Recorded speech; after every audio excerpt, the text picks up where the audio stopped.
Привет! Вы в очередной раз попадаете в мою секту. Я вот думал, что в прошлом видео я скажу про секту слово, и все, и вы убежите и даже смотреть не будете видео. Подумаете, это какой-то очередной сумасшедший. А нет. Стали писать ваши впечатления, я почитал их. И я благодарен вам, потому что я действительно почитал такие очень, я бы сказал, на мой взгляд, мудрые ваши мысли. И меня это радует, потому что, значит, то, что я говорю на вдохновении своем, то, что я чувствую, это не проходит так зря. Я могу на самом деле много чем делиться, но опять же, это все так, по вдохновению. А сейчас я отдыхаю, в первую очередь, от моего крайнего проекта «Смуглянка». И я доволен, то, что вы тоже продолжаете следить за моей творческой деятельностью. То, что это интересно не только на улицах Испании, где я пою, но интересно и в интернете. И с каждым разом этот интерес увеличивается. И, соответственно, мне тоже хочется продолжать это делать для вас. Сегодня я в горах. Вот такие прекрасные виды. Там море. Наверное, у меня особо настроения погружаться в глубокие темы сегодня нет. Но я хочу просто с вами поделиться своим прекрасным настроением. И буду готовиться к очередному своему выступлению. Не скажу какому. Также не скажу, сколько мне лет, не скажу, откуда я родом, не скажу, какая у меня фамилия. Я вам только спою то, что, в принципе, и делаю постоянно. Вот. Что хочется мне вам еще сказать? Хочется этот мир видеть нормальным, здравомыслящим, который строится на уважении и равенстве. Вот эти два качества мне видятся, которые так не хватает сейчас в мире людском, именно людском. Мир-то он все равно разный, каждый находится в своей точке своего настоящего и то, что его окружает. И раз уж вы притягиваетесь к этой теме, значит, я понимаю, что я не сочиняю какую-то ерунду, я говорю о действительно тех вещах, которые в первую очередь мне не хватали.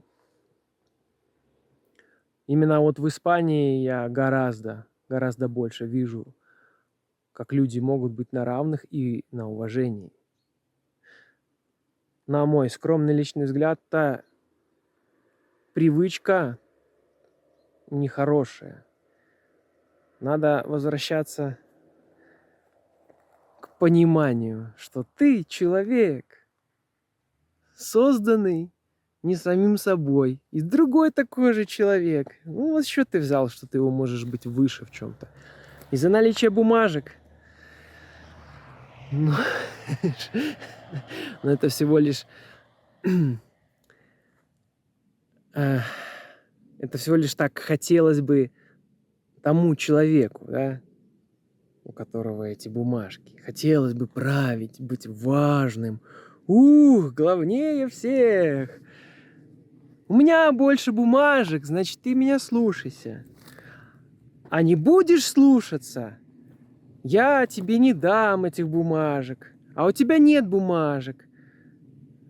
А система сделает так, чтобы у вас не было этих бумажек, потому что вами проще будет манипулировать и вселять в вас страх. Страх – это основное оружие. Страх в завтрашнем дне. Ой-ой-ой-ой-ой. завтра уволят, и я помру с голода, да? Вот и все. Вам как такой блок ставят. И человек смыкается такой: «Ва, не-не-не, это страшно, ты что, я не хочу остаться. Мне завтра на работу в 6 утра вставать, бежать на завод». Но если так посмотреть, то для счастья-то совсем мало надо. Покушать, и чтобы была комфортная температура для жизнедеятельности человека. Все остальное это уже у кого, как говорится, круче хотелка работает. Но сам факт поддержания жизни, он не требует каких-то богатств. Для чего богатство? Если все равно человек, незнакомый на улице, проходя мимо вас, он никогда не будет знать и думать, сколько у вас там денег. Это вам тогда нужно будет как-то показывать это, что вот смотри у меня сколько денег. И начинается вот это вот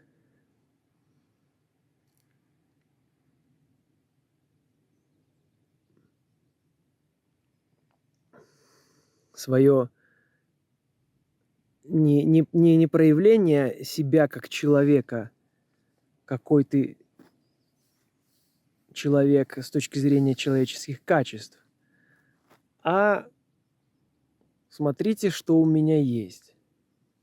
Ну и, соответственно, он будет себе притягивать таких же людей. Мне такие люди никогда не были интересны, да, с ними даже поговорить было не о чем. И, по сути, меня никогда не интересовало, сколько у кого там денег. Я всегда смотрел внутрь, в душу человека. А если у человека душа не спит, и он глубоко мыслит, то с этим человеком можно очень-очень долго, бесконечно разговаривать на различные темы. И от этого человека ты меньше ожидаешь предательства, какой-то подлости, обмана, нежели от человека, который изначально ставит приоритет на богатство и манипуляцию, и управление другим человеком. То есть он себе даже ищет человека, который слаб перед бумажками. И самый интересный момент, когда человек перестает ему подчиняться, он именно делает упор на что? На бумажки, на деньги. Вот я тебя лишу работы, я тебя лишу этих бумажек, да, и вот ты останешься ни с чем. А ты как бы ему жизнь доверил, получается. Это уже другая тема. Тема называется свободы, да, внутренней. Все, я на сегодня не хочу больше развивать эту тему. На сегодня достаточно. Сегодня воскресенье. Может быть, следующее воскресенье, ну или в другой день, я выйду с вами на связь. И еще поделюсь какими-то своими мыслями. Все, обнимаю. Ждите новых выпусков. Пока!